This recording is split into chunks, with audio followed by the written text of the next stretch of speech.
जय श्री कृष्णा, राधे राधे। आज हम ज्येष्ठ मास महात्म्य के 11वें अध्याय का श्रवण करेंगे, जिसमें हम गंगा महात्म्य के बारे में जानकारी प्राप्त करेंगे।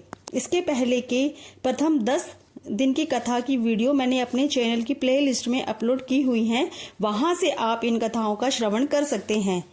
मैं इस वीडियो के डिस्क्रिप्शन में भी उनके लिंक दे दूंगी, वहां से भी आप उन सभी कथाओं को देख व सुन सकते हैं।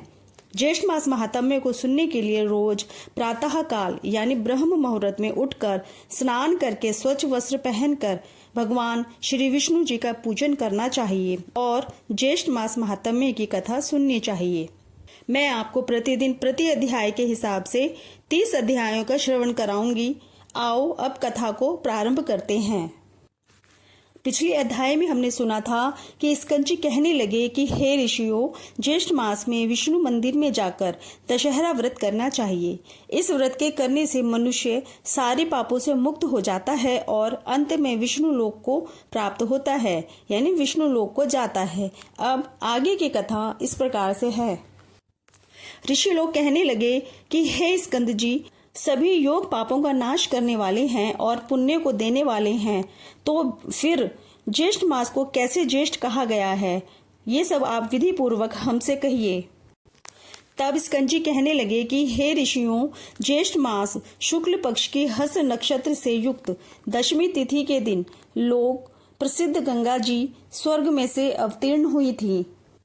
राजा भगीरथ घोर तप करके पाप नाशनी गंगा जी को पृथ्वी पर लाए थे, इसलिए ज्येष्ठ मास सब में श्रेष्ठ है और शेष योग ज्येष्ठ मास के सहचर अनुचर हैं। ऋषि लोग कहने लगे कि हे स्कंद जी, भगीरथ जी किस कारण घोर तप करके गंगा जी को यहाँ पर लाए तथा पृथ्वी पर पहले कहाँ स्थित हुई, यह सब जानने की हमारी इच्छा है। आप विस्तार पूर्वक ये सब हमें बताएं।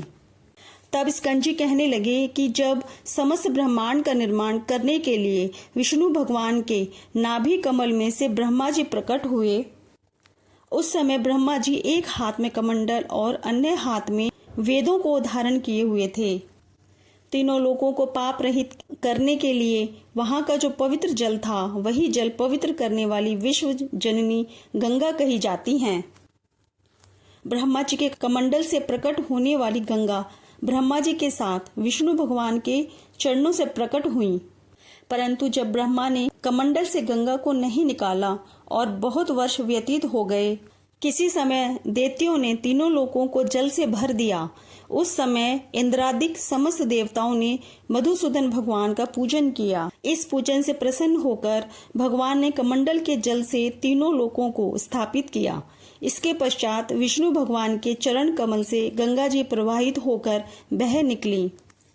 हे तपोधन, जब तक गंगा जी दृष्टिगोचर न हुई, उसके पूर्व भगवान शंकर ने अपनी जटा को सुदृढ़ बनाकर उसमें गंगा जी को धारण किया। गंगा जी का शिव जी के साथ योग होने से द्विज यानी पक्षी रूप हो गया। तब सब देवताओं ने वृषभ ध्वज श्री शिव जी की प्रार्थना की तथा शिवजी ने अपनी जटा से गंगा जी को छोड़ दिया। उस समय प्रवाह रूप से जब गंगा जी गरजती हुई आकाश को चली, तब उसका स्वर्धनी, स्वर्ग गंगा और स्वर्ग वाहिनी नाम पड़ा। उस समय राजा भगीरथ ने घोर तप करके अपने पितरों की मुक्ति के लिए गंगा जी को पृथ्वी पर ले आए। वहां पर शेष आदि की स्तुति करने पर गंगा जी पाताल गुफा को चली गईं। उस पाताल से राजा भगीरथ द्वारा लाई गईं, इसलिए गंगा जी का नाम भगीरथी भी पड़ा। जब राजा जहनु ने गंगा जी का पान कर लिया और उसको दक्षिण कान से निकाल दिया, तब उसका जगती तल में पुरुषा जानवी नाम पड़ा।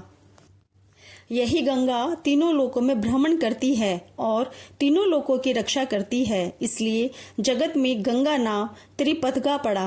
गंगा जी कमंडलु, समुद्रभूता, विष्णुपाद, समुभद्वा, गंगा, हर, जटोद्भूता, स्वर्धनी, लोकपावनी, भागीरथी, जानवी, तिस्त्रोता, भीष्मासु, मंदाकिनी, भागवती, त्रिलोक्यवासिनी, इन 13 नामों से इस संसार में विख्यात हुई। जो मनुष्य इन 13 नामों का रात्रि तथा दिन में पाठ करते हैं उनका वास भागीरथी गंगा नदी के तट पर होता है, इसमें कोई संशय नहीं है।